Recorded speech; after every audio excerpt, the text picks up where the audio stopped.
So I was thinking about life, as you do, and more specifically, I was thinking about my life. I'm currently living in something called supported living, some kind of care organization. I don't know if it's government or private, but the reason I'm here is I had an injury in life. I'm in a medical situation, and it's caused me to be partially disabled and loss of memory. So I'm being supported in supported living. So I don't understand the details of my situation.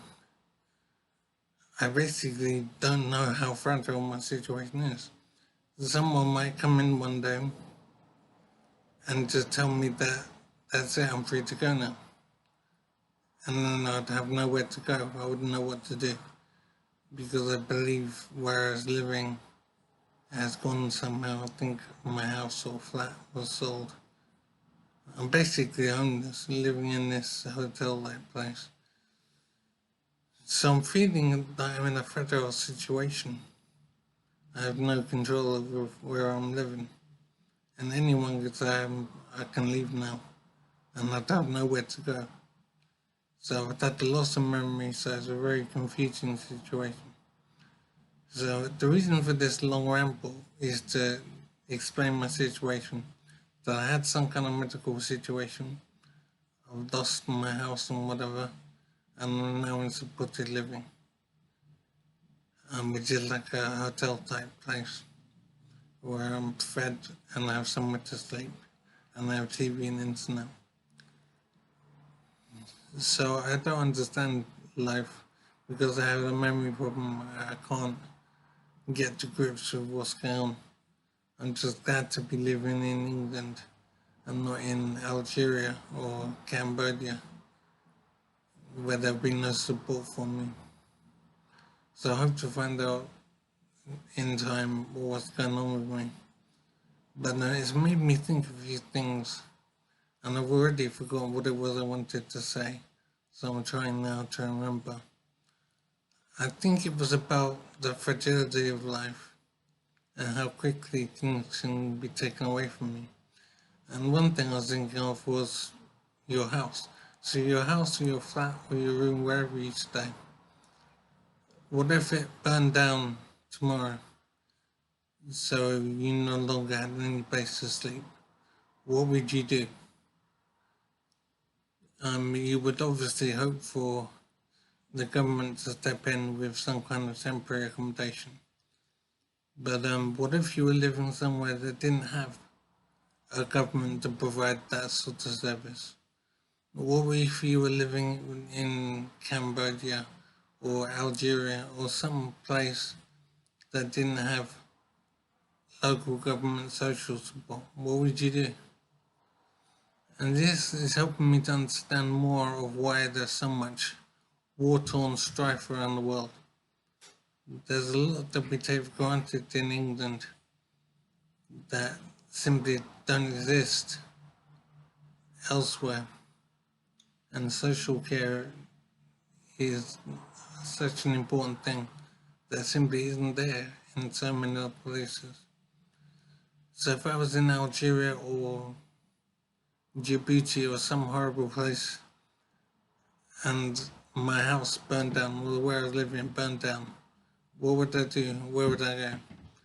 And I suppose the same applies in England. If wherever you live, if that burned down tomorrow while you were out at work or wherever, and you came back, what would you do if your house had burned down? The place where you live is gone. What would you do? I suppose you'd expect the emergency services to provide some kind of support for you to live in the short term. But even in England, there would be a very big problem if your house burned down. The place where you live is gone. So how would it be in so many other places around the world with no social support very much? So these people are having awful lives, and if problems happen in your life, at least in England, you get some support, and there are companies you can turn to and government help and whatever. But in so many other places around the world, there's simply nothing if calamity should strike. And it helps explain why there's so much strife around the world and why there's so little strife in England. We have fantastic lives here in England, and it's sometimes not easy to appreciate that. But things could be really awful quite easily, actually. But yeah, here in England, even here in England, what would you do if, while you're at work or whatever, your house burned down? What would you do? I suppose you go to friends or whatever. I suppose you get emergency housing from the government, but that's all temporary. It's amazing how life can change on you. And I'm thinking of how things are for people around the world who don't have government support. It simply doesn't exist. So if calamity strikes in their lives,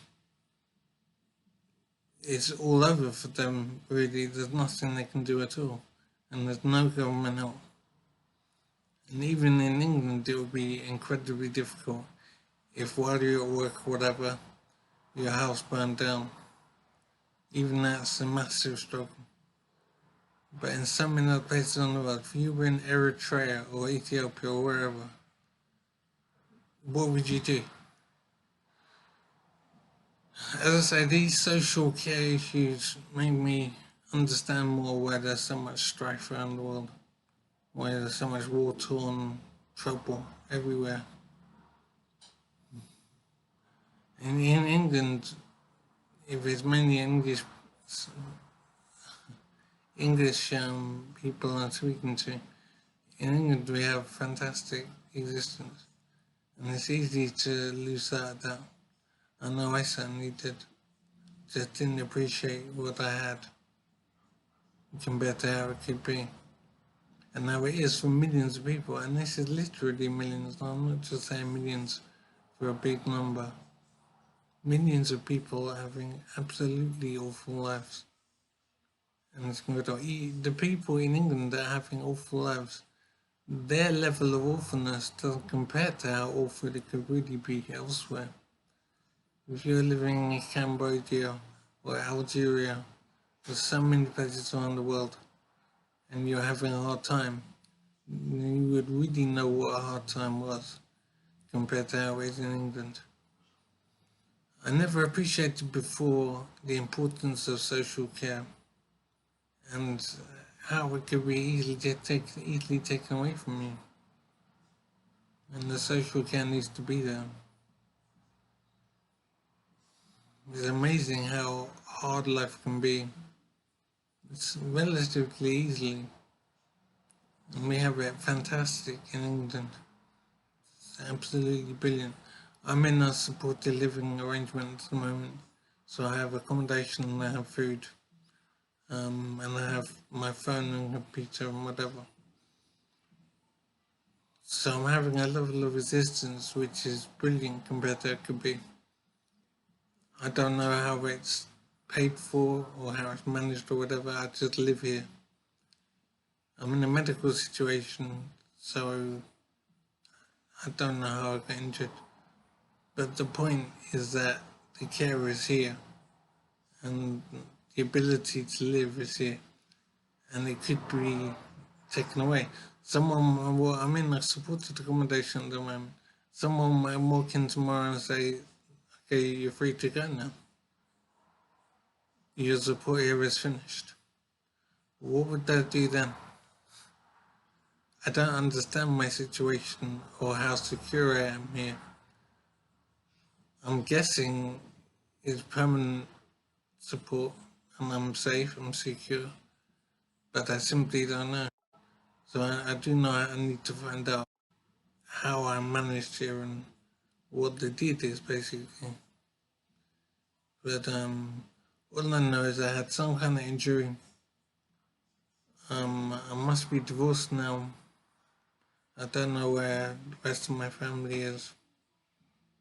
life is a real mystery, and I don't know what to be doing. Basically, I'm just living day to day for now, eating food that I can't taste because of my medical problem. But at least I have food to eat, and I'm thinking on how things could be relatively easily. I'm still wondering if someone will knock on the door one day and say, "Okay, you're free to go now." And where would I go and what would I do? I'm very lucky to be living in England.